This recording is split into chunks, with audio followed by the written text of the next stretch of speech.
That's where you're supposed to hold the microphone. It's a good thing I'm not telling a story this evening. Welcome. My name is Susan Cote, and I'm the current president of the Williston-Richmond Rotary Club.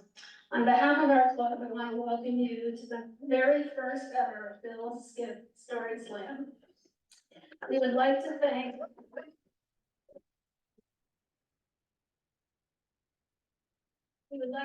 all those who have been a part of making this a welcoming community event. First, our sincere gratitude to Bill Skiff, the founder and first president of our club, for his guidance and his mentorship, his dedication to the community, his grace in granting us the privilege to name our event after him, and finally, for his incomparable storytelling. Thanks also to our sponsors, the family of Bill Skiff, many of whom are here this evening, the McVeigh Skiff Law Firm, J.B. Kennedy Associates, Phoenix Books, and Wolfgang and Barbara Leader. We also have in-kind donors to thank John Day Entertainment, Twisted Halo Donuts, and the Williston Observer, our media sponsor. We are also grateful to Matt Cota of the Split the Ticket Home Heating Fuel Assistance Program for joining us tonight and for his vision in creating the Split the Ticket program years ago. This event is a fundraiser to support their vital work. Also want to thank our judges, Sarah Byers, Sarah Hibbler, and Bill Schubert, and our musicians in the back, Marty Lewinter and Elena Wells.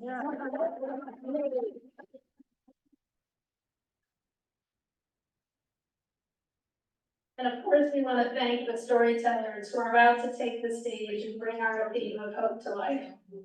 And we thank each of you for joining us tonight. Finally, we want to thank the many members of the Williston-Richmond Rotary Club and their families who have given endless hours, enthusiasm, and collaboration in bringing this story slam to life.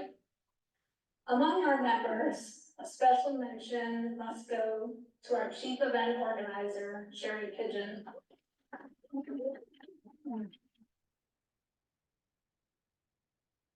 Sherry first conceived of the idea of a storytelling event and then convinced us all to try to bring it to life. So now I'm pleased to turn over the microphone to our MC, John Jacob. Thank you, Susan, and let me add my heartfelt welcome to all of you two for sharing your evening with us and making this event possible. So over the next 2.5 hours, we're going to be entertained with about 10 stories of inspiring hope. And I say about 10 because, as Susan said, this is our first. So please bear with us in our learning curve as we learn how the timeline works for this. In addition to all of the stories you hear, you'll also hear tidbits of what Rotary does interspersed between those events. There are many projects, activities, and just fundraisers that are going on throughout the community. You'll hear about them. So before we start, there's a few housekeeping items. And that will be number one, please silence your cell phones. It's not going to be fun for interruptions and for the guests and storytellers have their thoughts interrupted. So in fairness, please take time out to silence those cell phones. Number two, restrooms are outside the door to the left. They're creatively named Adam and Eve, and the janitor closet's between, so you can't miss it. Adam and Eve right outside there. And lastly, who loves cats? Anyone own cats? Got a quick little thing here. Whether you like cats or not, you probably appreciate this. Family bought a new cat, brought her home to introduce to the family, organized the little cat area with the litter box, and then the mother looks at the cat and the cat's looking at her and says, contrary to what you believe, never ever think outside the box. So with that, there are rules. We have our storytellers, they have to live within a box too. There are some rules and guidelines. There's contests and judging, you have to abide by the contests. So what we want to do here are the criteria that we need to watch. Check that out in a moment there. So my apologies there. The three categories, we have 3 judges and 3 categories. The categories are based on 10 points for each category, 30 points for each judge, 90 points total. The first is story content. based on the theme of hope, and also has to be a personal experience, not just a random, thought from another story pre-told. So personal and a theme of hope. Organization, open theme captures the attention. Doesn't quite have to be Paul and Ishmael, or it's the best of times, or the worst of times, but again, it has to be capture your attention from the start. Has to have a clear storyline, a beginning, middle, and end. And also, keep within the 5-minute timeline. So we're gonna keep it within 5 minutes. And the delivery also is another 10-pointer. That is, no notes or cue cards like I'm using. So they have to do it. It's a personal story. They should be able to relate it personally. And also rapport with the audience and the projection of their voice. All right, so that, let me quickly introduce our judges who are gonna have a fine job of trying to figure out the points here. Sarah Myers, she's a CEO, a thought leader, and a poet. She recently published Heart and Moon, a compilation of thought-provoking poetry. She's been a winning storyteller, so she knows her storytelling. Here, you want to say with there, Sarah? Thank you. And she lives in Shelburne with her husband Kelly and her daughter. Sarah Hebler, you've probably seen her in the library. She's at the library for 10 years, serving as a youth and outreach coordinator. And she loves driving that bookmobile and listening to storytelling podcasts. She all lives in Heinsberg. One of your favorite podcasts is Snap, Judgment, Risk. Great. And also we have Bill Schubert. We're a pleasure to have Bill here. He is a fiction writer who writes about Vermont in fiction, also humor and out pieces. He was born in New York City, but he spent a lot of time, 77 years here in Vermont. He's a regular commentator on the Vermont NPR and also writes for the Vermont Digger. He is active in many cultural activities around town and businesses. He also lives in Heinsberg with his wife, Kate, who's also a journalist. And lastly, about Bill Skiff, why we named this after Bill. Well, Bill grew up on a farm here in Cambridge, and he graduated from Middlebury and Springfield colleges. He served as a social worker in the Army and worked in PE, phys ed teacher in Stowe. He continued to work with youth in New York City, troubled youth, which is a very typical job to do, in New York and also in Texas. He returned to Vermont almost 50 years ago, and he has a career in as a high school counselor. So Bill founded this Williston Rotary Club back in 1995.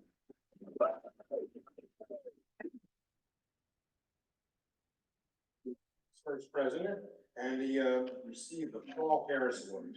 That is a major award in Rotary. Rotary was founded by Paul Harris in 1905, and Bill has done many jobs throughout it, and he regaled us with storytelling, and that's why we're naming this after him.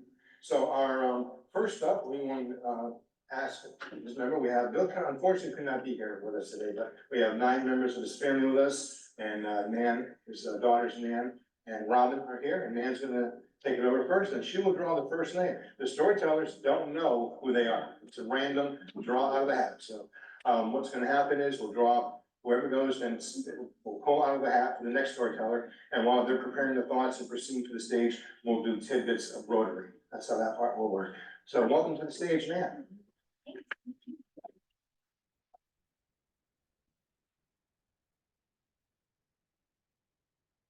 All right, I'm an educator, so you should be able to hear me just fine without the microphone. I have the honor tonight to welcome all of you to this fabulous evening in honor of my dad, my sister Robin, my brother Bill, and my brother Todd in Alaska.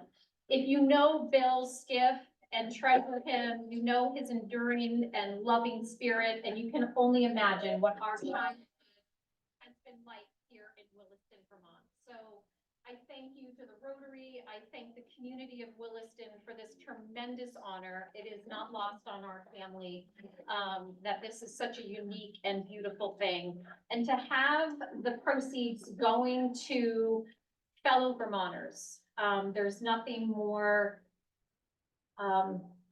special in terms of who my dad is. I was a former urban educator, and my dad used to send me Dunkin' Donuts cards and have me stop on the corners and give them out to people in need.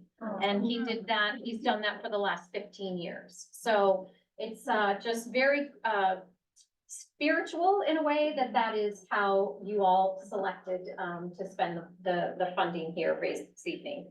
So my sister was, we were trying to find a story to share on the behalf of my father, and my sister found this special one that my dad had published in the Williston Whistle a few years ago.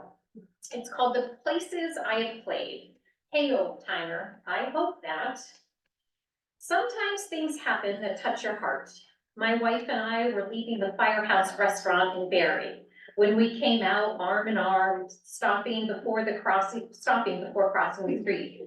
As we stood there waiting, an old pickup carrying two young men came along and stopped. The driver, seeing us waiting to cross, waved us ahead. When we reached the other side of the truck, the passenger rolled down the window and said, "Hey, old timer, I hope I still might love my old lady the way you love your old lady." We began to laugh and just couldn't stop. So much for self-perceived youth. We looked at each other and we knew why we were laughing. It was so true and so funny at the same time. When we reached our car, we saw the truck driver standing beside his truck, laughing as hard as we were. I realized the young man was right. I first saw Ruth working on the second floor of Springfield College Administration Building. She was an assistant of a director of guidance. I was enrolled in the guidance department's master's degree program. Now here we were, 58 years later, crossing the street in Barry, Vermont. How have we stuck together all of these years? I am certain the young man had no idea how our love had lasted, but he knew it was important enough that when his time came, he wanted to feel it the same way. And I am not sure exactly how it happened either, but I'm sure glad it did. It was not easy to look over the years and figure out this love story. There are many events, some good, some not so good, that make up a lasting relationship. Sometimes I think may it just be good luck or just not wanting to give up. Or maybe you find a life rhythm with another person that just feels good, comfortable, and rewarding. I know that as the years go by, things change. Some get better, some stay the same, while others seem to go away. How that mix develops makes a difference. Sometimes you realize the change and sometimes you cannot. The trick to a lasting relationship, it seems to me, is figuring out that what is important to your relationship and making necessary adjustments as changes occur. I am not sure anyone gets it right all of the time, but when you come close, it really is exceptional. That young man was right. I do love my old lady, and I'm thankful she loves this old man.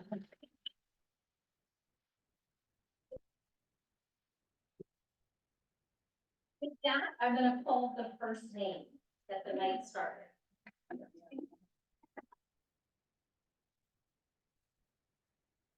Okay, the very first one is Paula Cope. And thank you, Nick. So Paula, she's here, we'll have Biasio, our fellow Rotarian, read the first tidbit. The first Rotary Club was founded in 1905 in Chicago by an attorney named Paul Harris. Did you know that Paul Harris spent his childhood growing up in Vermont? Harris was born in Racine, Wisconsin. At the age of 3, when his family fell on hard times, Paul was moved with his 5-year-old brother to Wallingford, Vermont, to live with his paternal grandparents. Today, a brick building in Wallingford, built by Harris's great-grandfather, now called the Little Red Schoolhouse, acts as a historic site that displays Paul Harris memorabilia and is the meeting place of the Wallingford Memorial Rotary Club. Very good. Okay, Paul. And they have 5 minutes to tell their story. So we'll begin it. Do we have a clock anywhere? Oh, I should mention that. We're musicians, when there's 30 seconds to go, well, you will hear this. And when you reach the 5 minutes.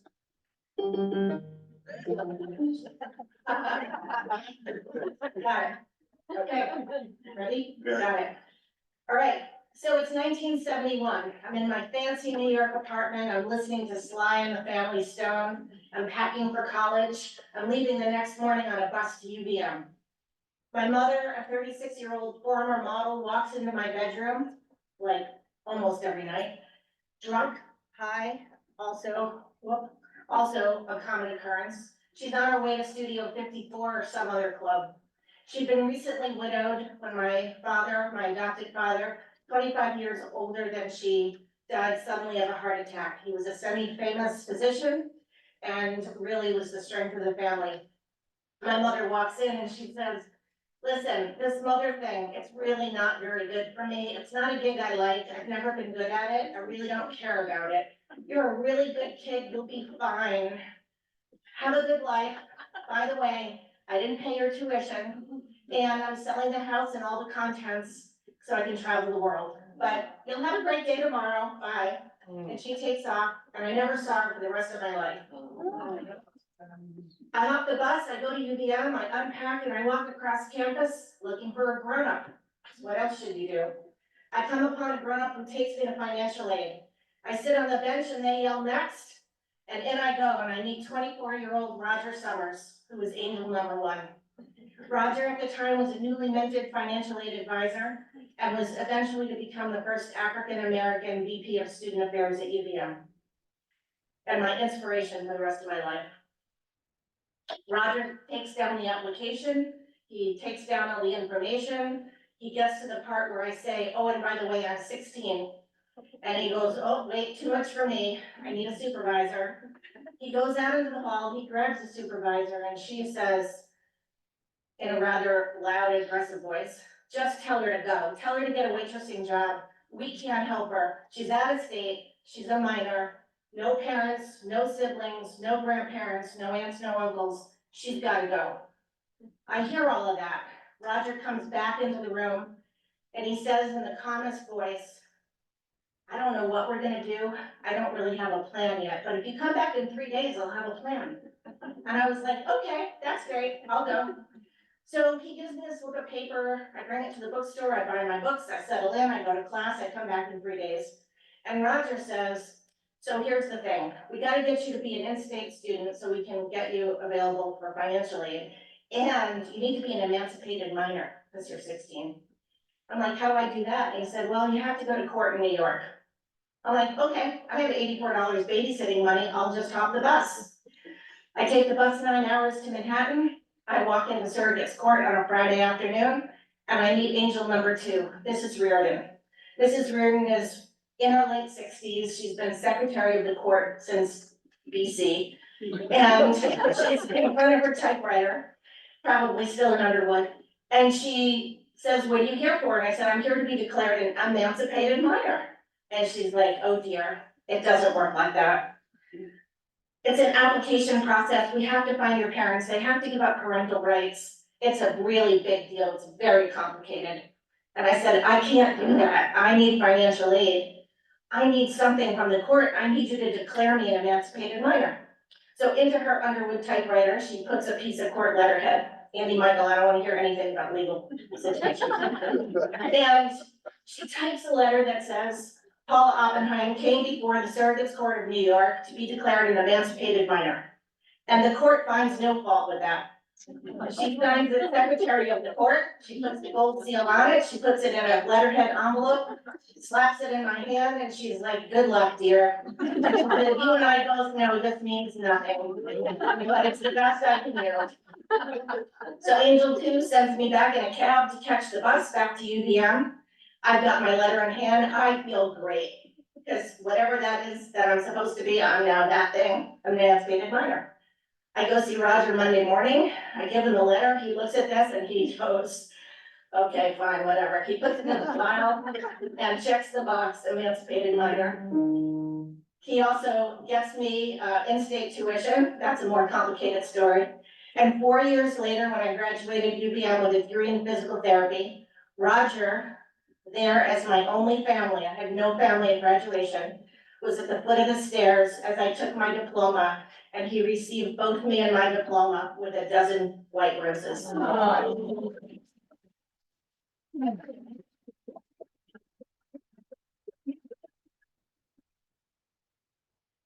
you, Paul. Now the next, story will be Amy, Bella Richie, Bella Richie. Okay, sorry about that. And the next story that will be told by, Pivot, as Amy is coming to the stage, will be done by Aaron Tom, another fellow Rotarian. Did you know that the Williston-Richmond Rotary Club is dedicated to literacy and supporting local youth? Every year, the club donates money, books, and other library materials to engage children in learning. Recipients include the Williston and Richmond libraries and the Williston Central School Mentoring Program. The club also makes an annual financial contribution and buys Lake Monsters tickets for the mentoring program, where many club members have served as mentors.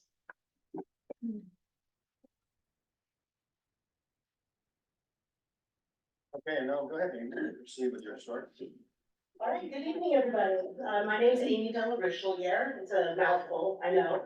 And I like to tell my students, I'm a teacher, that it rhymes with Della Fish Bowl Bear. It's ridiculous, but they remember it. I like them to call me Ms. Della Richelieu, but you know, they mangle it, so ultimately I became Della. And that's okay with me.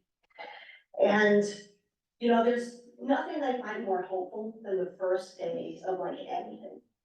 First day of vacation, when you're so excited about all the fun you're gonna have, or all of those random tasks that you're gonna get taken care of that you've been putting off all year. Or maybe it's the first day of the diet, when you think about all that weight you're gonna lose and how cute you're gonna look in that little dress.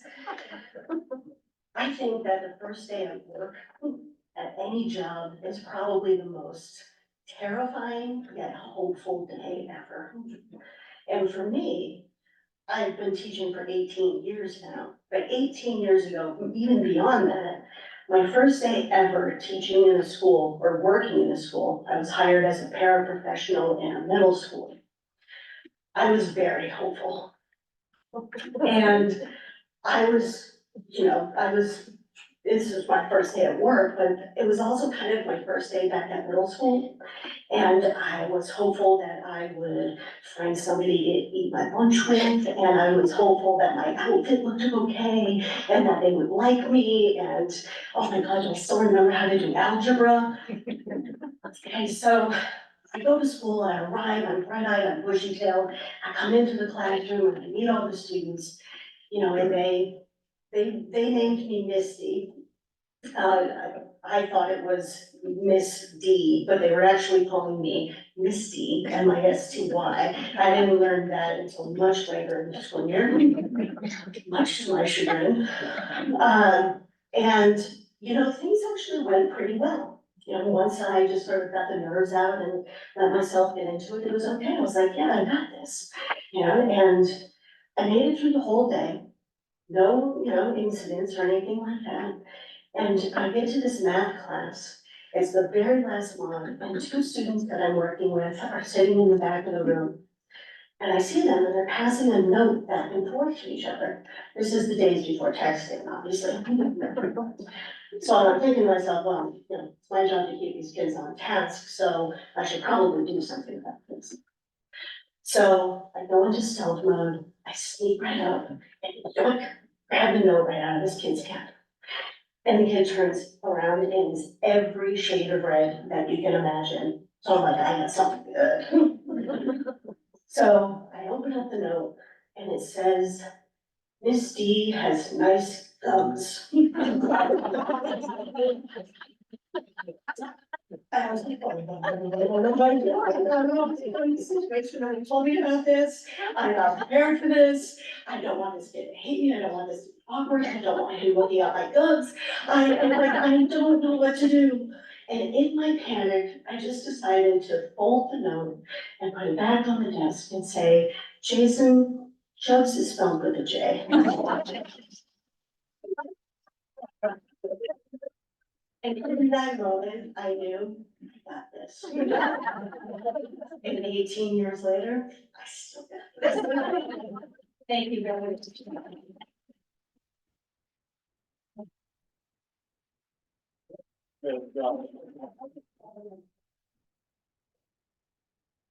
Thank you, Amy. So the third storyteller will be Carolyn can't quite even read, making a Weiner. Carolyn Weiner.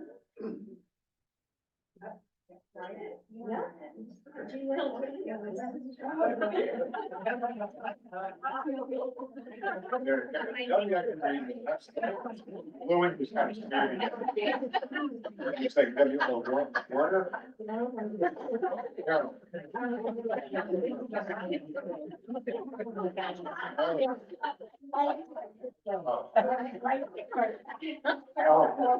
Oh, okay.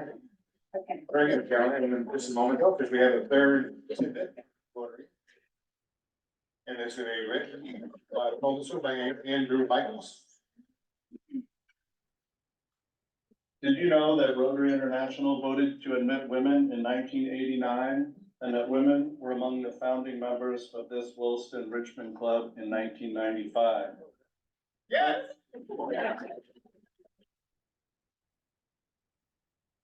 Currently, 46% of the members in the Williston-Richmond Club are women, and 8 women have served as president of the club. Later this year, on July 1st, the club will be inducting its 4th consecutive woman president.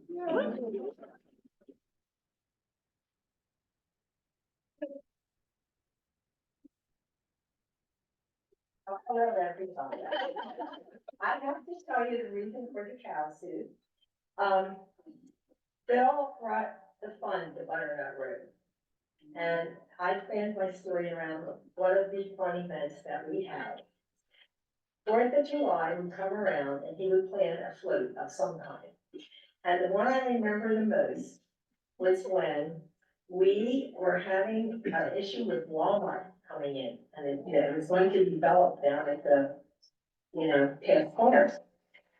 And he had a Model T Ford.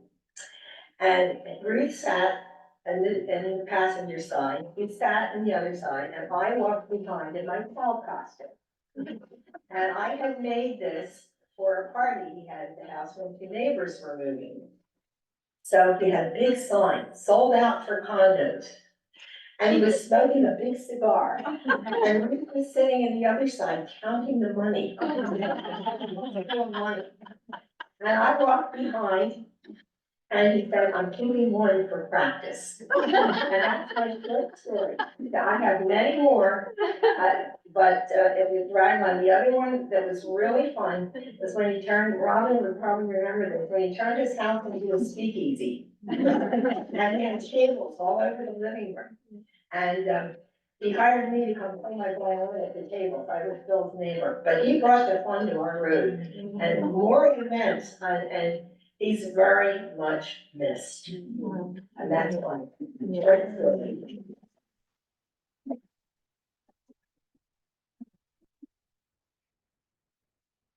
Okay, now we will use Rock and Carolyn.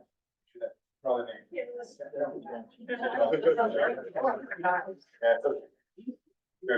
Okay, as I read this, our 4th Rotarian tidbit will be read by Sally Mitchell-Slackwell.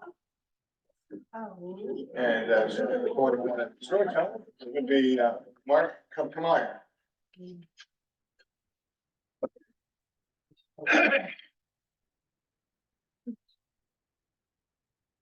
Did you know that Williston-Richmond Rotary Club has worked on dozens and dozens of local service projects, including constructing wheelchair access for many homeowners, restoring and maintaining park benches around town and on the bike path, giving a life-saving cyano kit, which saves the lives of victims of smoke inhalation, to the Williston Fire Department, and maintaining access to several town trails and to the voting access on North Williston Road. Do you have a project?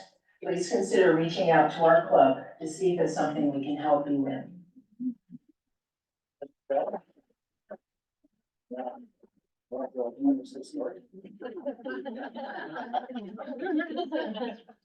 I'd like to, so my name is Mark Canary.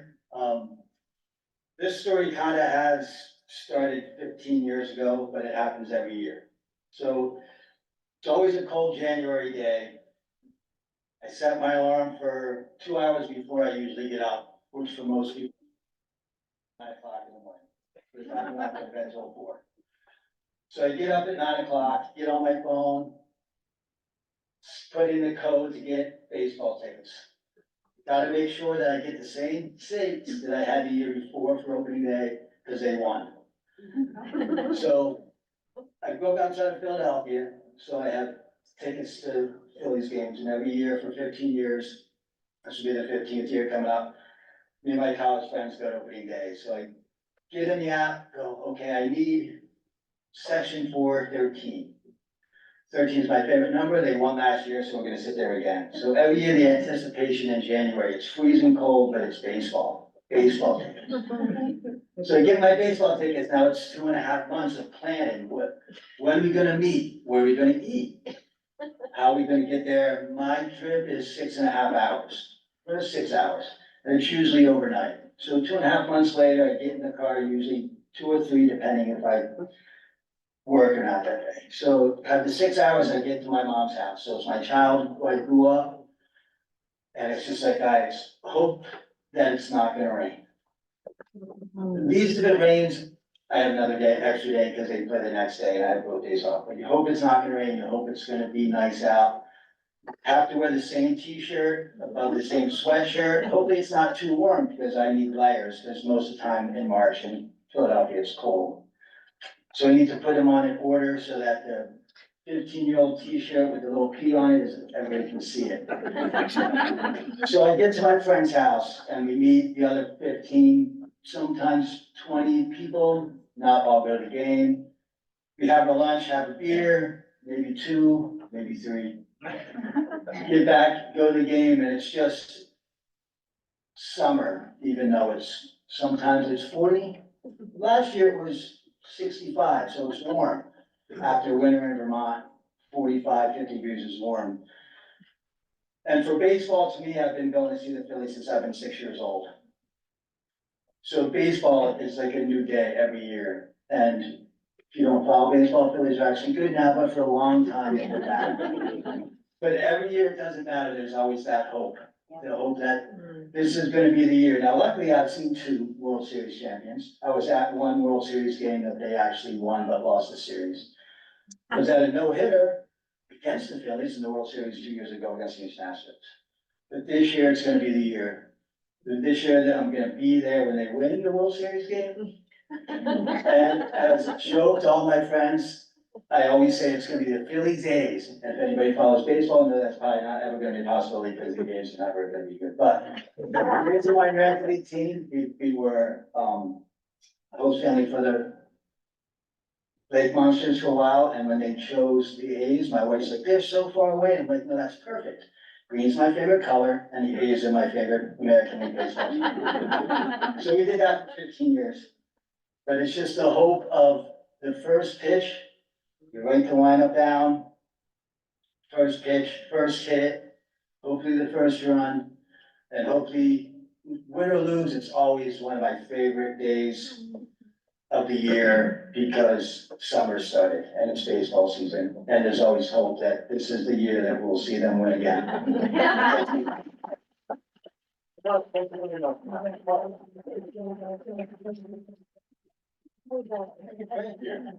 Yeah, at this point, I'll hold this for just a moment because we are gonna have Mark Coda come up here, please. Mark, I'm sorry, to tell us about the split the ticket. And as this is what this fundraiser is for, like Susan mentioned. Thank you very This provides heating assistance to those in need. And of course, we know all of us here in Vermont. I can hear about that. Thank you, and so impressed with the stories I've heard this far. I know the ones following me will be even more impressive. Today, speaking of hope, today I turned 50.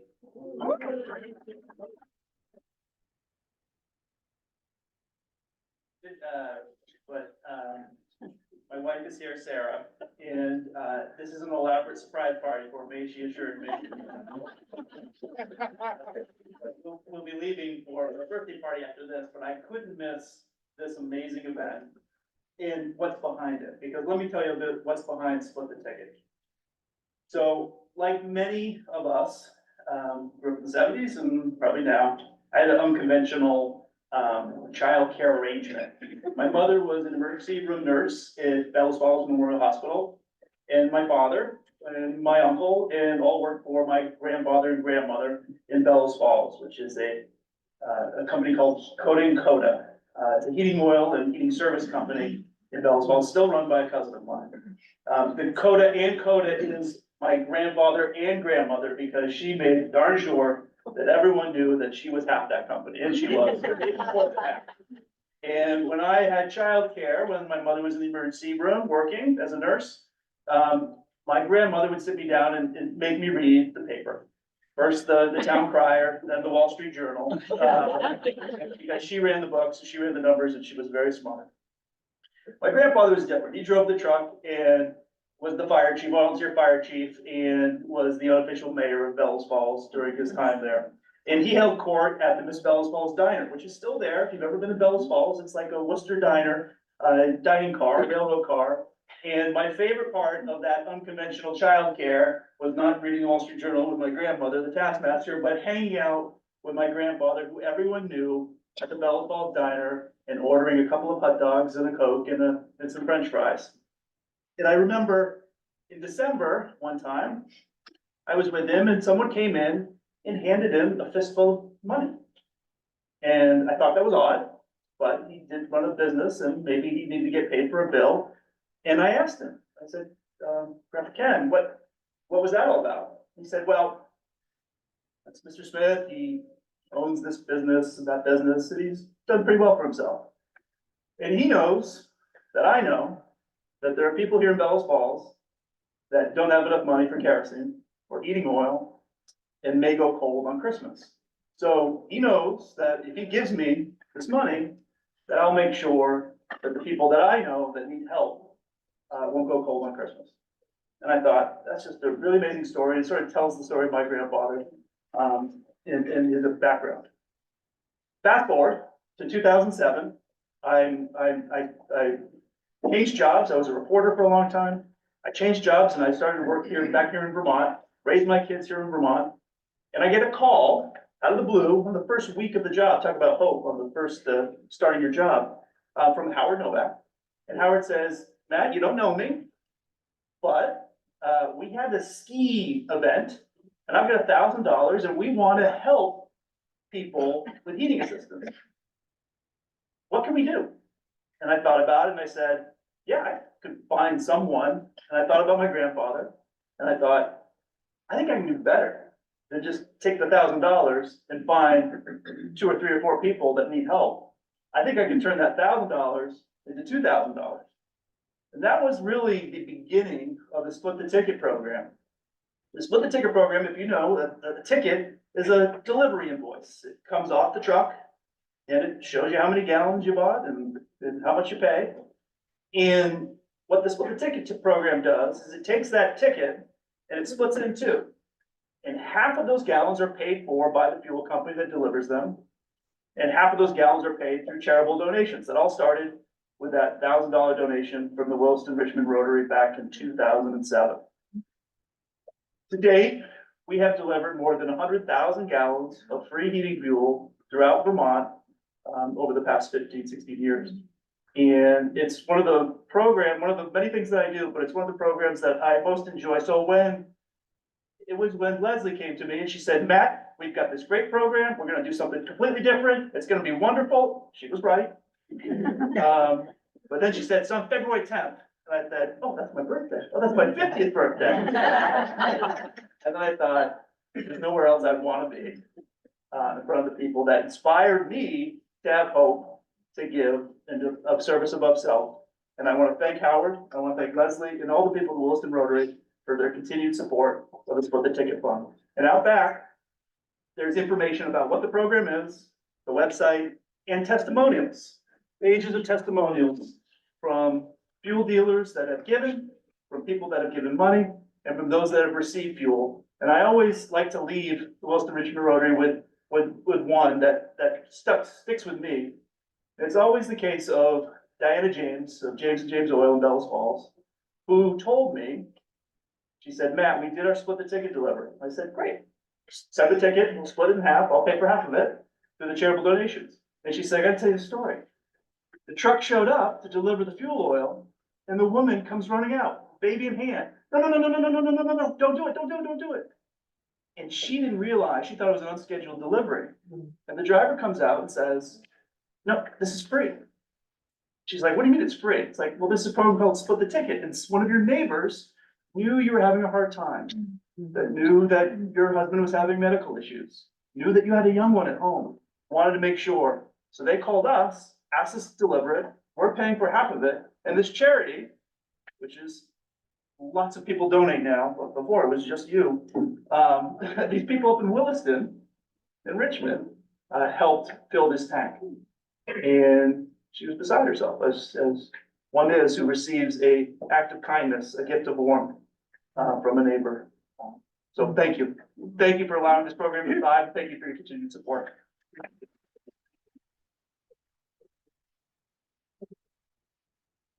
And thank you, stories there. We're halfway, which means intermission. So take a 20-minute break thereabouts. Use the restroom, get some coffee and donuts there, and then when we come back, we'll have continue with the storytelling. So about 20 minutes, we'll get started. Thank you.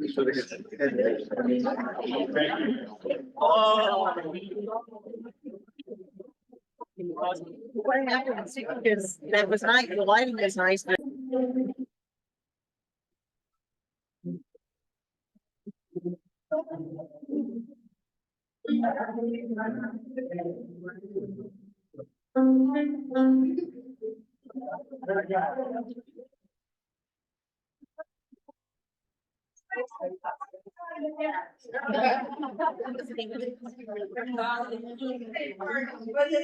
Yeah. If you wanna do it again, I'll record it.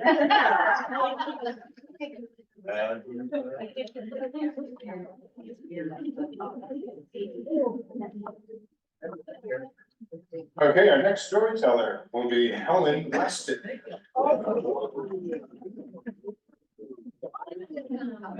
Okay, Chris. Chris Devasio, we tell us another Rotary tidbit. Another Rotary tidbit. One of the favorite annual events for the Williston-Richmond Rotary Club is the Jonathan Milne Senior Holiday Luncheon, held every December right here at the Williston Federated Church. The luncheon is named in honor of a much beloved member who worked tirelessly on the event for many years. In addition to enjoying good company and caroling, we promise that nobody goes home hungry. The event concludes with a crowd favorite, a free raffle for a chance to take home one of 20 beautiful poinsettia plants. Don't miss our next Jonathan Milne Holiday Senior Luncheon next December. Thank you.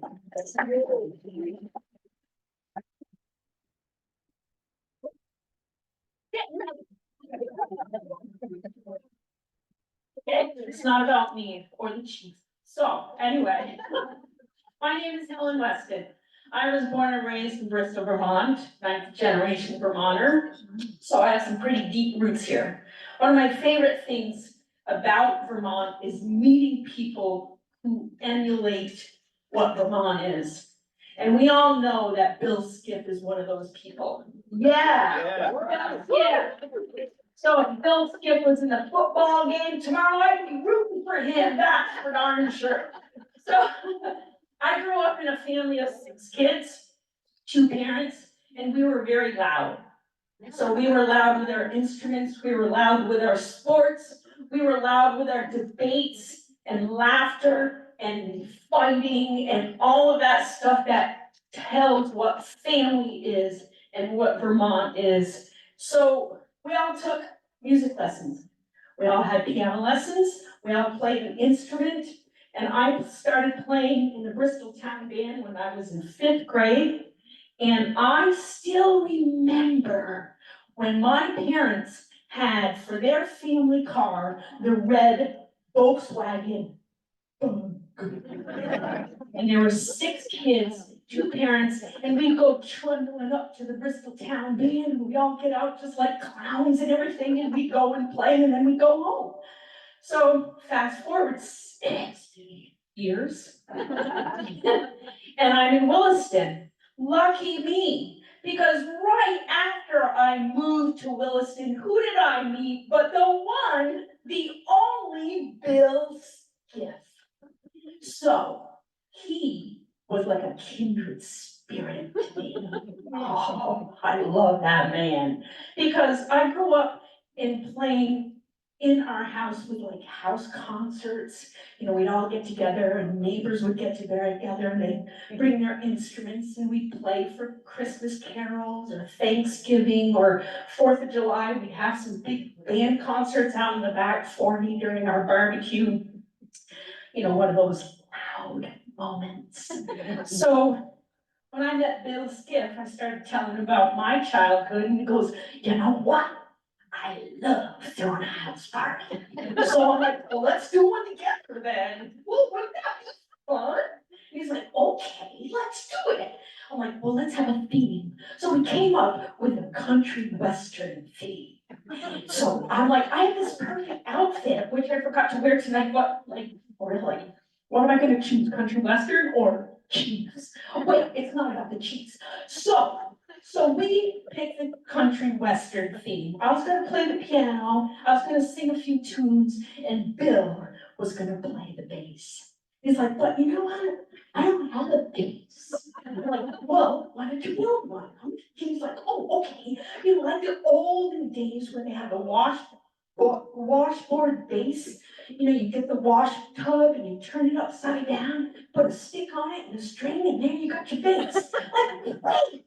So he built the bass, which, by the way, in my next concert with my elementary school music students, my husband Mike played that bass for the concert. But, oh wait, that's another story. So we played a concert in the house, country western theme, played the old oldies but goodies, a few Willie Nelsons and Patsy Cline and all that stuff. But the funny thing was about this story is Bill goes, well, you know, we gotta take a shot once in a while. Just like up the ante. And I'm like, okay, what should that be? And he goes, well, it's gotta look like whiskey. So we had a little thing of whiskey sitting on the stairs next to the piano and a couple of shot glasses. Every few songs, Bill would kind of trundle over and pour a couple shots and take a couple shots, sing our next song. Little did everybody know that it was actually apple juice. But if y'all know Bill, he knows how to really play up the game. So we played our great concert. We had a lot of fun with the people there. And at the end of the concert, Bill kind of stumbles and falls. And he looks up to everybody and goes, sorry, it's the whiskey, it's the whiskey. So that's how I got to know Bill.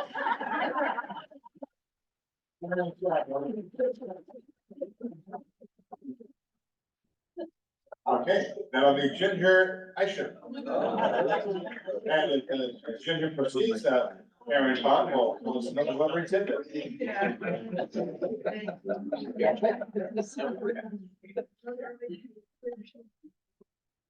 Did you know that Rotary is a global network of over 1.2 million neighbors, friends, leaders, and problem solvers whose mission is to provide service to others, promote integrity, and advance world understanding, goodwill, and peace. For almost 125 years, Rotarians have used their passion, energy, and intelligence to take action on sustainable projects to improve lives. From literacy and peace building to clean water and health, Rotarians are working to better our world, and they stay committed to the end. Thank you.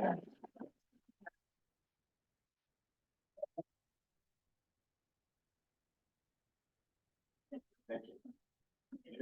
Okay.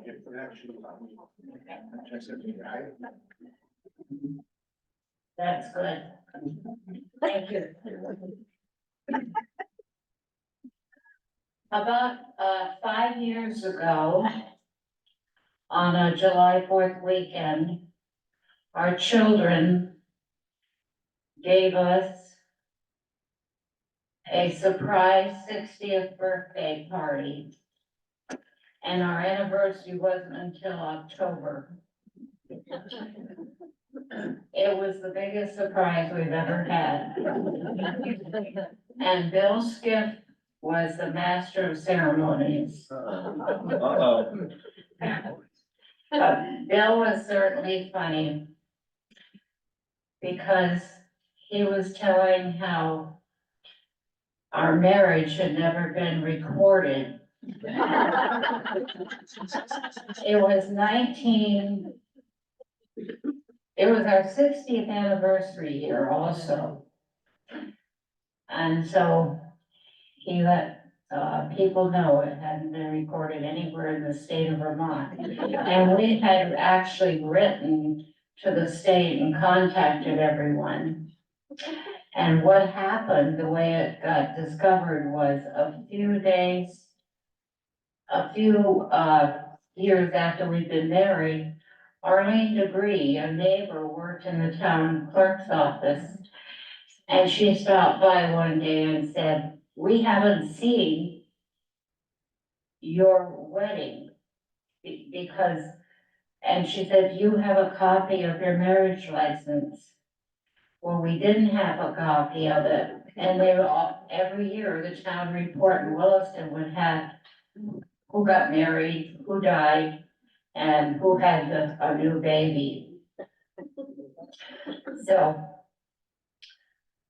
Bill, he came in with a wheelbarrow, and I think it had some guns that didn't work in it or something like that. And he was saying that, David, my husband David, had married the Belle of Bristol. And he gave me a big hug. And then he said, "Do you know that it was 10 years before this marriage was recorded? And do you know what happened in 10 years? There were 6 children." And we did have 6 children. So we had to go, Bill said, we're going to fix this today. And we had Pastor Paul Iyer, who's here tonight, come up and have us renew our wedding vows. We were actually gonna have a wedding with all 6 kids present. Again, if we couldn't get it solved. Well, then we went to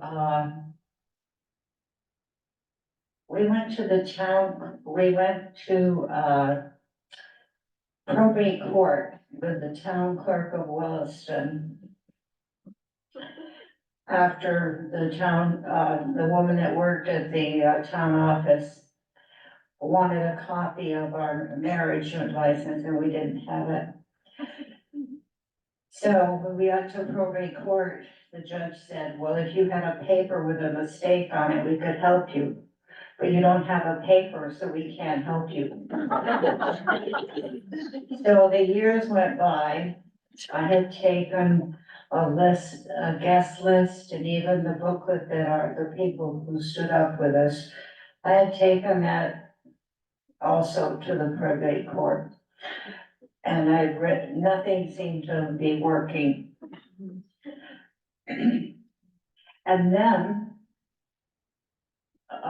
someone said to me after I don't remember just when it was, they said, "You know, if your husband was killed in an accident on the farm, you wouldn't be able to get any help from Social Security to raise your children." So I went back again to the town clerk. And went back again down to the probate court. And within a few minutes, they had printed us a marriage license that said we were married in October of 1959. And this paper was recorded July 1st, 1969, 10 years later. So Bill was certainly a wonderful MC. He's been a great friend. And we miss him being able to come around and visit. So that's my story.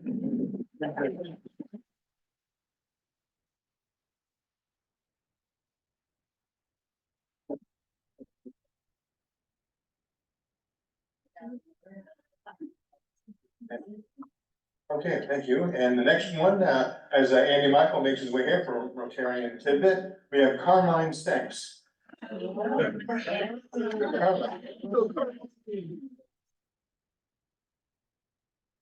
you know that the Williston-Richmond Rotary Club hosts its annual Easter Parade and Egg Hunt on the Saturday before Easter Sunday? The event started in 1998, and except for a 2-year hiatus during COVID, has provided fun and a whole lot of candy for hundreds of kids and their parents every year, regardless of the weather. Who doesn't love a 6-foot-tall rabbit? Who doesn't want to climb on a fire truck or see the inside of a police car? Be sure to bring your kids or your grandkids to our next Easter Parade and Egg Hunt, Saturday, March 30th. Just be sure to get out of the way before they let the 7 to 9-year-olds loose. Thank you, Andy. Thank you. Here's Carmine.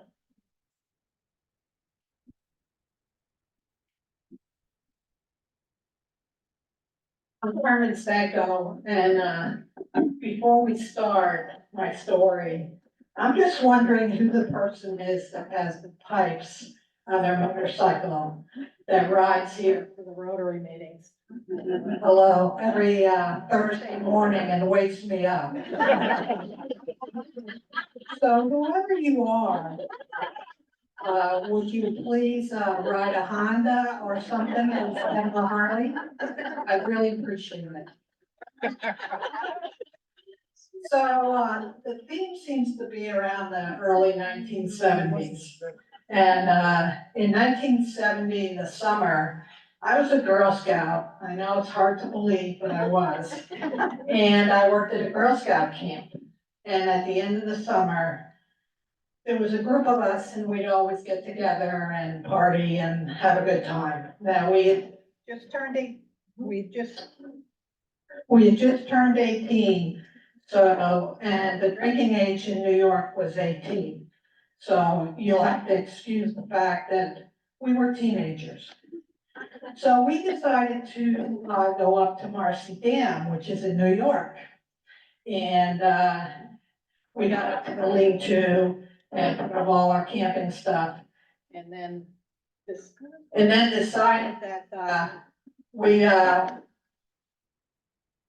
would go into we would go into the arena in Lake Placid. So it's about a 5-mile walk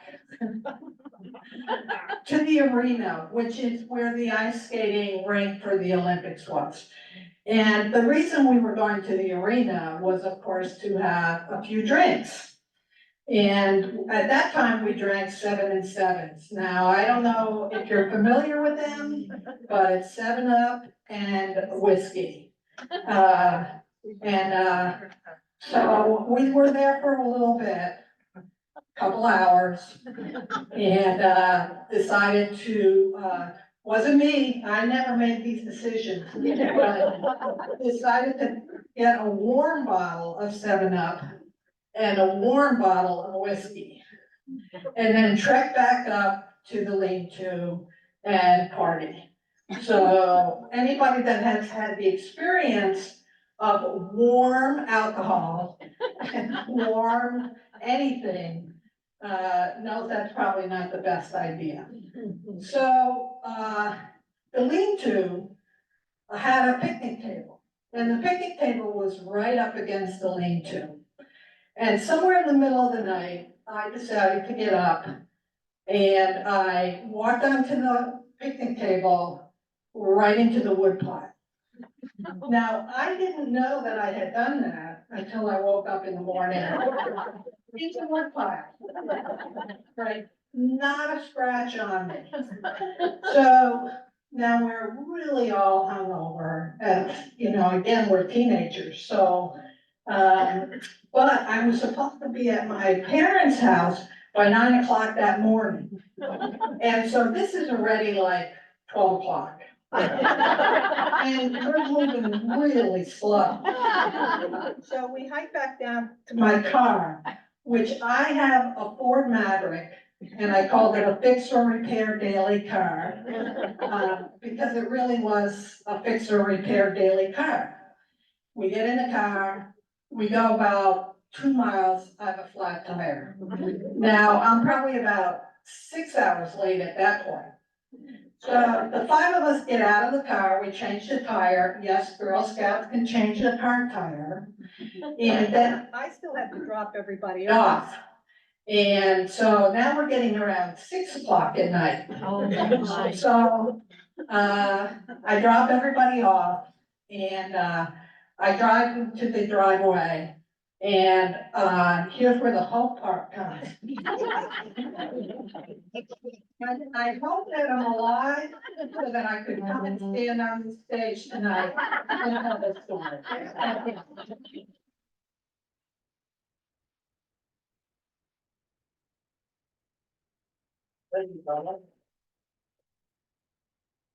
Okay, and Kim will see who this is.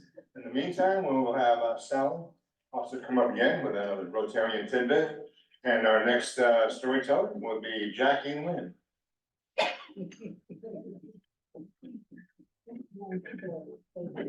Or could be Jack.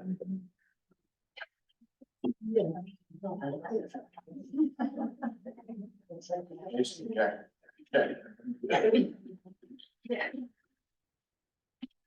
Did you know that Rotary members are encouraged to consider how they conduct themselves in their work and in their communities? Rotarians live by a 4-way test, which is over there on the wall, asking themselves of the things we say, think, and do. 1, is it the truth? 2, is it fair to all concerned? 3, will it build goodwill and better friendships? And 4, will it be beneficial to all concerned?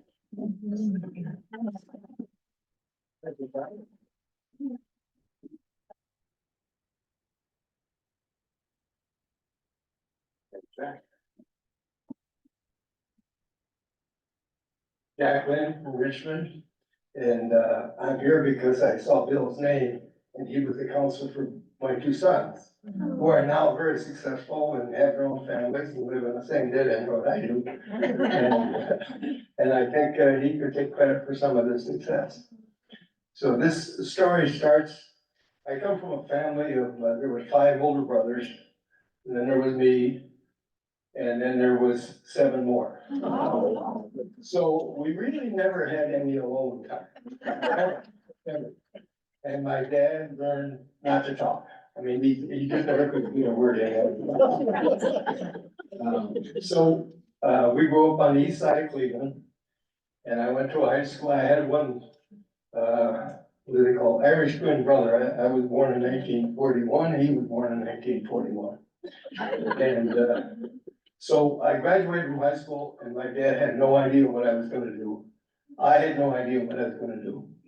My brother Jim had been over at agricultural school. He was 1 year ahead of me in school. And so after the graduation party the next morning, I swear this is the way the conversation went. Now what are you gonna do? I said, I think I'm gonna go to Alaska. He said, well, if you wait a couple of days, maybe Jim will go with you. So at the time, one of my older brothers was in the Air Force in Elmendorf, Alaska. He says, well, how are you gonna get there? I'm gonna hitchhike. And that was a little more common those days than it is today. And there was never any advice about what to do or what not to do. So we waited until Saturday when he was off work and he took us out to the interstate and we hitched up. We had many, many stories that happened during those times. 1960 was 1 year after Alaska became a state. And if you remember, in 1959, there was a group of people called the 59ers from Michigan, I think the word was, and they were gonna go up to Alaska and they got a bunch of old vehicles and they broke down in Canada. So they made the rule that if you're gonna go to Alaska, you have to have enough money to go all the way through. And so Jim and I ended up in Roundup, Montana and in jail. We found a ride with an army sergeant and there was 11 of us total, so there was 9 of the other in this vehicle. So we had a lot of experiences going up there. And then we got to Anchorage and we went and visited my brother, who by that time, I think he had about 3 kids. I don't know if he was real happy to see us or not. Jim, he was in agricultural school and found a job with a farm out in Palmer, Alaska, which is an agricultural community. And if any of you've been to Alaska, what they call Turnagain Arm was called Cook Inlet then. And at that time, it was nothing but mud flats. It had never been cleaned out and you couldn't take a ship through it and low tide, you could see across Turnagain Arm and just the other woods. So Jim got this job in Palmer and I stuck my thumb out and said, well, I'll go up the road piece here, you know. So I'm gonna go up toward Kenai, the peninsula and around to Homer. And on the way, there was a break in the road. And I gotta go back a little bit. I think the most I had was a gym bag with gym shoes. I had no knapsack or anything else. It was just what you did then. So at the bend of the road, there was another road going down on the other side of Turnagain Arm, Cook Inlet. And I said, maybe I'll go down that. So I got out on the ride and it's a very, very rural dirt road. And I walked and walked and walked. And the only vehicle that was going down there were those, I think they're called tractor scrapers. They're a construction vehicle that scrapes up the dirt and dumps it someplace else. And they were the only thing going down there. And I thought at the time, I could fall off this cliff and nobody would have any idea where I am. My brother didn't know, he just took off, you know? And I got down. Okay, yeah. 14 times up. Oh, I got to hope. That's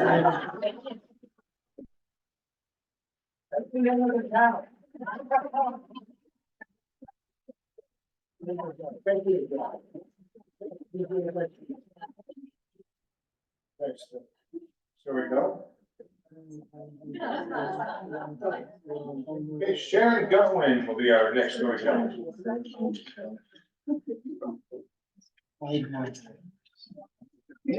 Nobody's gonna talk before I come up. Right into you.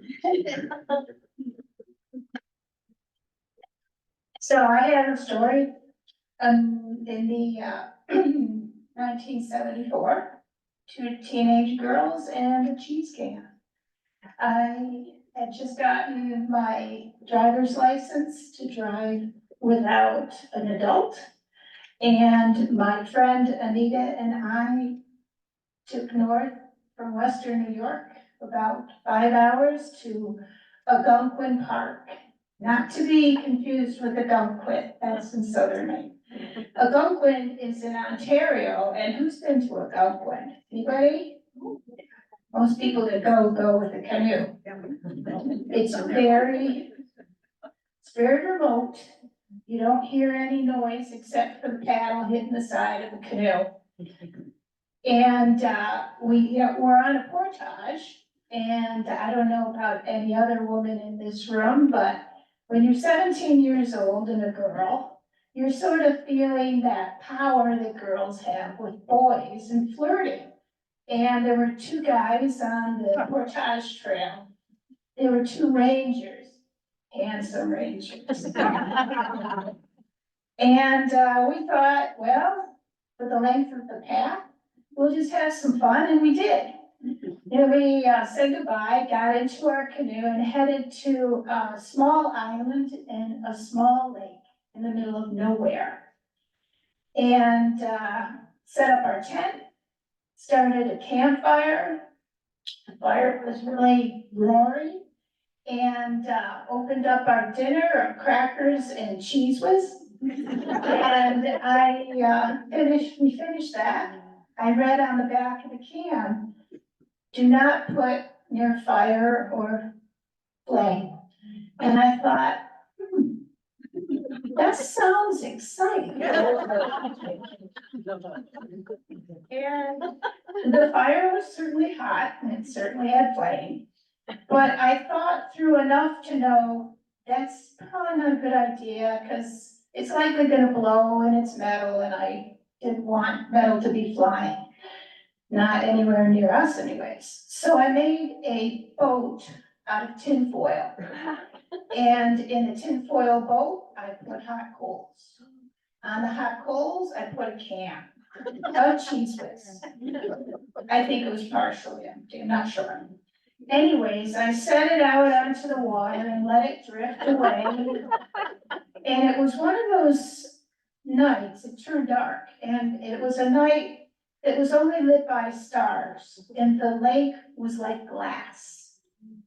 And you couldn't hear a sound. Except on the other side of the lake, we heard a canoe get in the water, and it started coming to our island, and clearly two guys, loud, and I think intoxicated. And one of them, and this is verbatim, look over there, there's something glowing in the middle of the lake. And then the other guy said, no, there's nothing glowing in the middle of the lake. They kept coming, they got on our island, they came and joined us around the campfire. And I was thinking, probably worse than a blowing cheese up can in a fireplace is two teenage girls with older guys in the middle of the nowhere. And kaboom! The thing blew, and it had a width greater than my wingspan. It was a ball of fire in the middle of the lake. It was so amazing. And the conversation went quiet. And one of the guys said, did you have anything to do with that? And we didn't lie. We just didn't say anything. And one of them, I think he had a lecture on wildfire, forest fires. And they got back in the boat and they headed away. I waited until I was 38 years old after the statute of limitations with the parents. And even then, I told the story and I still got punished with the frown. My father laughed. But anyways, I was thinking of this. Who else on that lake who saw that? What could they have possibly thought it was? And I'm sure nobody guessed that she's there.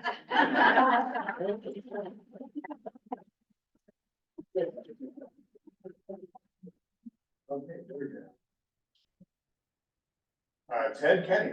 We have Ted Kenny here. Ted's not here. All right, Ted, unfortunately not. I'm gonna put another name, Chris Stewart.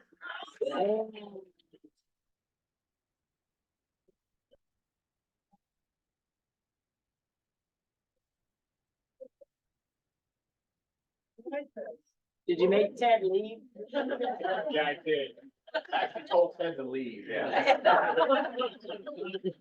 All right. So first and foremost, let me get up here.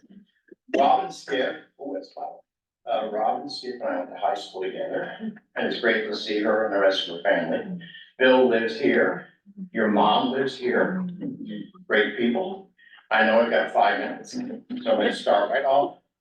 In 1995, I worked as an electronics technician, and I worked 65 hours a week.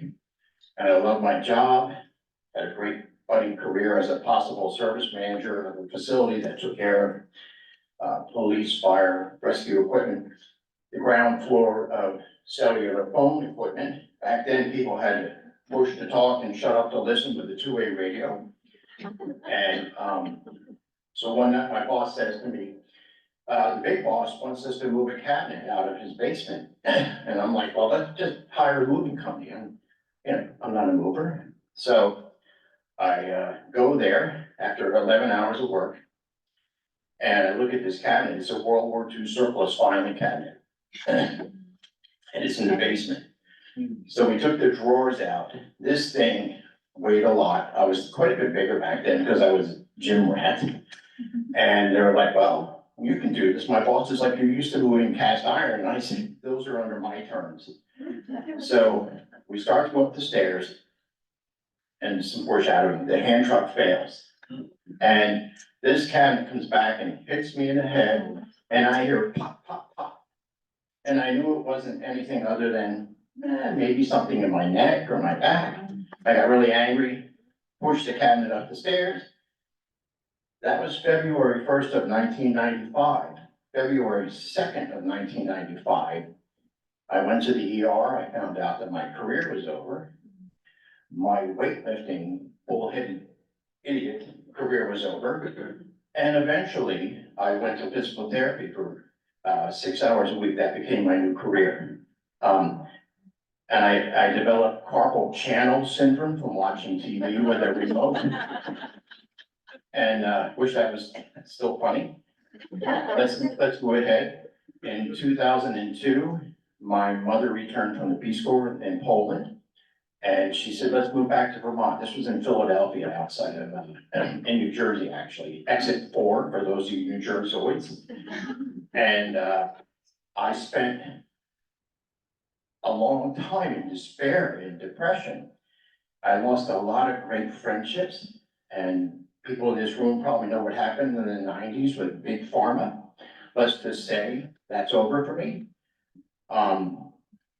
In 2002, I met the most supportive, encouraging, nurturing people in this building upstairs in the church. And at the same time, I met the most supportive, encouraging, supportive people in this Rotary. And my wife, who was sitting in the back, encouraged me to go back to school. And I went to school for 4 years, and I got a 2-year degree. And from the very first day at school till the last day at school when I graduated, I knew there was no way, heck, basketball. I was never gonna be a corporate shill, and I'm currently a general contractor and a proud member of this Rotary. And if it weren't for hope, I wouldn't be standing in front of all of you telling you this story. And my tears are from immense gratitude because there are so many people in my life that care about me and love me, and I think they do, and I love them. And that's my story. Thank you.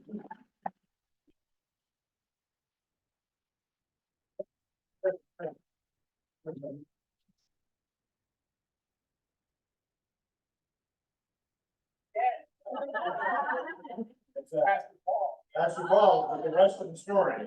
All arbitrary, and the rest of the story. Basketball.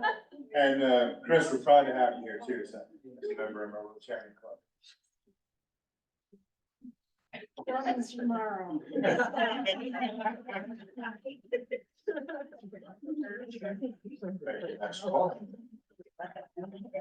So I received permission to use notes as one of the rules, and the judges had permission to mark my score down. I am Pastor Paul, and in my first full year as pastor of this church, I faced an unexpected challenge. As many of you know, Easter is arguably the most important day on the church calendar. And back in 2018, for the first time in my lifetime, Easter fell on April Fool's Day. Now, if you know the story of Easter, you can imagine the challenge that would confront a pastor trying to preach about Easter on April Fool's Day. So as I stood before the congregation that unique Easter Sunday, I shared the story of a particularly memorable April Fool's Day years before. Some of you have heard this story. A couple of decades ago, my wife Jackie and I were seminary students in Pennsylvania. We were not yet married, but had begun dating when the events I'm about to share took place. And then, as now, I avidly listened to National Public Radio as a source of news. And so, on April 1st, 2005, I listened as NPR's highly regarded news anchor, Robert Siegel, presented what purported to be a news story from Vermont. Specifically, this report focused on what was described as a growing concern about exploding maple trees across New England. The well-modulated voice of Robert Siegel convincingly explained that, and I quote, "An untapped maple tree is a time bomb, ready to go off. Untapped maple trees can explode like gushers, causing injuries and sometimes death. If untended, quiet stands of nature's sweeteners can turn into spindly demons of destruction. The Vermont Health Board reports 87 fatalities, 140 maimings, and a dozen decapitations from sap buildup explosions this year. The NPR website even included a photo of a maple tree engulfed in fire. The caption read, "Maple syrup maker Ryan Tilley braves a forest aflame with exploded maple to tap his trees." Now, many of you know that I grew up way out in Oklahoma. And over the decades, I had migrated north and east so that in 2005, I was in seminary with Jackie in Pennsylvania. By contrast, of course, my wife Jackie had grown up here in Vermont. So when I heard this broadcast, I was eager to share my newfound insights about Mindy with this Vermont native. But when I mentioned to Jackie that I had just learned about Vermont's exploding maple trees, Jackie literally roared with laughter and gave me a withering, "You have got to be kidding." Only at that point did I realize that I was yet another hapless victim of what was then an annual April Fool's tradition at NPR of broadcasting what really was fake news on April 1st each year. My only consolation is that Robert Siegel's serious sounding account about exploding maple trees was so convincing that many other NPR listeners were taken in as well. Suffice it to say that I was a very naive flatlander. Just over a year later, Jackie and I graduated from seminary and got married the same day. On our honeymoon, we visited Vermont, where I had the chance to gaze upon countless maple trees that were managing not to explode before my eyes. And more than a decade after that, a remarkable congregation in a wonderful community called Williston invited me to serve as their pastor. And here I am. My wife and I now live in the church parsonage located not far from here. And on the parsonage grounds, there stand several maple trees. Now, it's been a few years since those maple trees have been tapped. And yet I walk past those trees nearly every day. And I do so without a hint of worry that they might explode. There is hope, even for this flatlander. Indeed, there is hope for us all.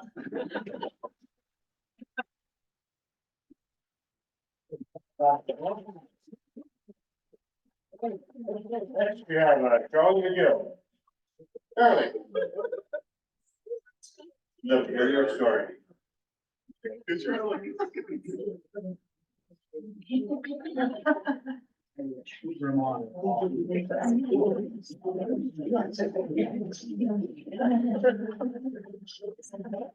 was hoping they wouldn't call my name. You know, I was like all of you, one day last week, I was reading my Bible. And I was reading in Isaiah in chapter 40, and I was reading where it says, those who hope in the Lord will fly on wings like eagles. And then I went to a commentary and it said, this verse is all about waiting. Now wait, there's nothing in that about waiting, it says hope. So I went to another translation and I found that sometimes the word is translated wait, and sometimes it's translated hope. So what do you do when you find a conflict like that? Google, right? So I go to Google and I find out that wait implies just waiting for something to happen without any action involved. And hope is involved in things that include action. So I thought back about my life, and I was thought about how I had hoped that the woman I met singing in the church choir would be willing to spend a lifetime with me. And in hoping, every time she asked me out, I said yes. I don't mean to imply that I always managed to attend, but I always said yes anyway. It was not my fault that the Navy kept me from going to that steak dinner she had prepared for me. After we got married, we began to talk about the hope that we had. Now, I need to give you a side note. I am on the town Affordable Housing Committee, and I've been involved in housing actively since about 1987. So housing is an important part of what I do. But as we were newlyweds, living in a little upstairs apartment, finally living up there with a baby, we hoped that we would have a larger place to live. And we found a 2-bedroom apartment. It happened to be a first-floor apartment, so the day that it flooded, I was glad to go to work and leave it to my wife to have her. I don't know if you've ever been in a saltwater flood, but it really doesn't smell very good. But I hoped that we would continue. We found a house, a 2-bedroom house, and we hoped eventually to own our own home. And of course, that means if you hope that you're going to do something. So Sunday afternoons, we would drive to the developments that had homes for sale, and we would wander through the homes and we would dream of owning our own home. And then we had a chance to move from Virginia, where we lived, to New York, with a new job that paid better in a different community. And we in fact found a home of our own. $13,000. Y'all remember your $13,000 houses? 11 years later, hoping, I had a friend who always hoped that they would own a $500,000 house. That just seems like such a wild, far out dream. It just is impossible. That sounds like something you wait for rather than hoping for. So we moved to Vermont. We sold our $13,000 house for $35,000. We moved to Vermont. We had a house built. We sometimes there's luck involved. That's where waiting comes in. We had the good luck of moving to this little town of Williston, Vermont, 2,500 people, 1 traffic light. Wonderful little rural town that we moved to, where we hoped to stay for a long, long time. We continued to hope Actually, we were waiting to have that $500,000 house. And I have just done the arithmetic. And if the rate that we pay our taxes on is indeed 69%, we now have a $500,000 house. All you have to do is hope and do the things you can do and be out there. Today, my greatest hope is that my wife won't throw me out between now and May, so that we can get to our 65th wedding anniversary. Oh, but in order to do that, I'm trying, not very well, to be on my best behavior every day.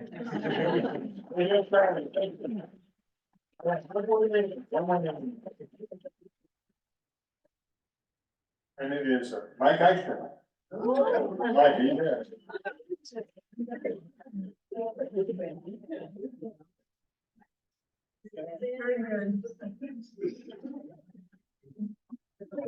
I've got a cheat here a little bit. I got some notes, but they're from our good friend Bill Skiff. Great, very good, Mike. We always enjoyed seeing Bill come to the farm. Bill always had a lot of stories. He's also a good writer. This is something Bill wrote one time, and it was on the front page of his local paper, Morrisville, Vermont. A little story first. It's one afternoon in late March 2005. Bill was standing in a barnyard on Pleasant Valley Road in Cambridge, talking with an old farmer friend. It was a kind of spring day that made you glad you're alive, with white clouds scattering a brilliant blue sky, patches of snow lingering on the ground, and the smell of mud thickening the air. At one point, the farmer stopped talking. His eyes rose up towards Mount Mansfield, where he swept back his shoulders, and back up to the barn where new lambs were nursing. Finally, his gaze rested on my face. He was quiet for a moment before saying, "Bill, I hope I don't die in the spring." Every spring for years after that conversation, I reflected on my friend's wish. As I have grown older, his words have taken on a more complex meaning. This morning, as I witnessed another spring approaching, I realized that I too do not want to die in the spring. My friend passed away 10 years ago this February, just before spring. So recently I felt compelled to write the poem. And this is the poem that Bill Skiff wrote. I hope I don't die in the spring. I want to taste ice cream syrup and hear the first robins sing. I want to hear old Dad's farm all burst into life. I want to feel the sunshine warm my stride. Let me wet a worm in a brook in Stowe, you know. Lord, I just lived through 6 months of Stowe. Now February, that's a good time to explore. But please, Lord, in the spring, don't come knocking on my door. The grandchildren are coming to play on the farm. So Lord, in the spring, please do me no harm. When it's 30 below, my bones won't go. Come on down and we'll play in the show. Boy, the snow's just melted and the ground smells sweet. Lord, please stay up yonder and rest your feet. Because Lord, I'm sure of just one thing. I don't want to die in the spring.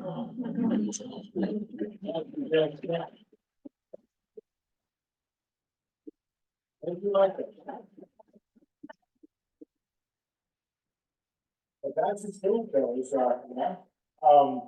judges take a few moments. So thank you, storytellers, both from our guests and from the Rotarians. And as you heard from the Rotarians, we're involved in a lot of projects. If some of those sounded like there's something you want to be involved with, just contact one of those Rotarians, leave your name at the desk there. What you want to help clear the trails, build some benches, help with Easter candy, stuff in those eggs. They get a lot of eggs. A lot of kids out there appreciate those eggs.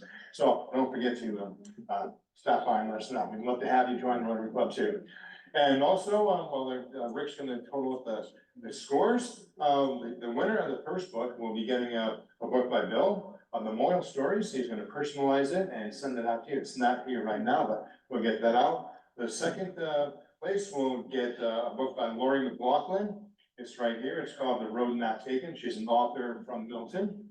And then the third, top prize would go, get a book, by Bill Skiff, Willie the Jumping Frog. And also the Moth presents all these wonders. So in the meantime, while the score is being tabulated, maybe our musicians can play a little, music there. Let's hear from the musicians. So they did a great job.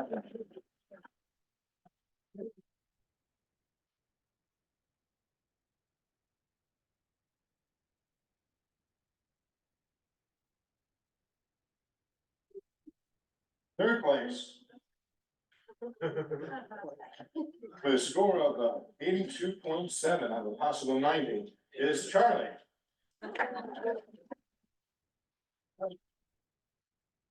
Well, come up and just address so we can mail that out to you. In second place is again the book for Lori is Chris Stewart.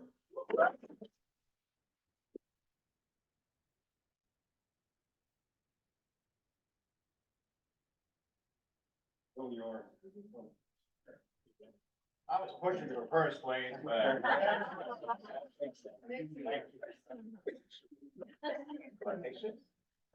Yes, yeah, that's yours to take. And the winner of our first ever Bill Skiff Story Slam with a score of 84.8 is Paula Cope.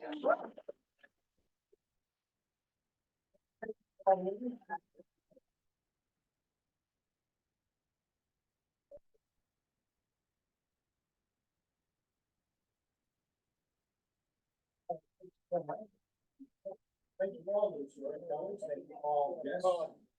Thank you all to the Rotarians who put this event on, I'm very much looking forward to. And before we wrap up, I'd like to call Sherry up here. Sherry was one who's, as Susan had said, put this together, thought of it. Got us to Sherry.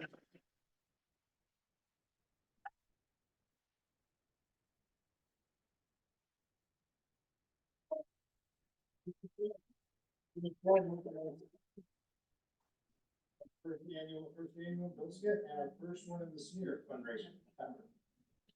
And it's great to have a sellout in the community and support of the community. Thank you so much. Thank you, everyone.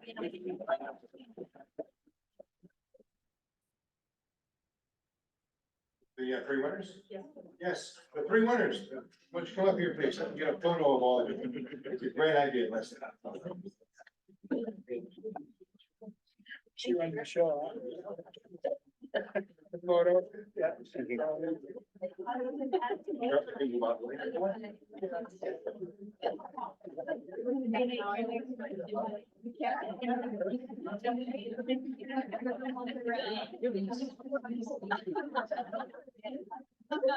Thanks again all, thanks to the vision, thanks to everyone, thanks for the help this time. Next year.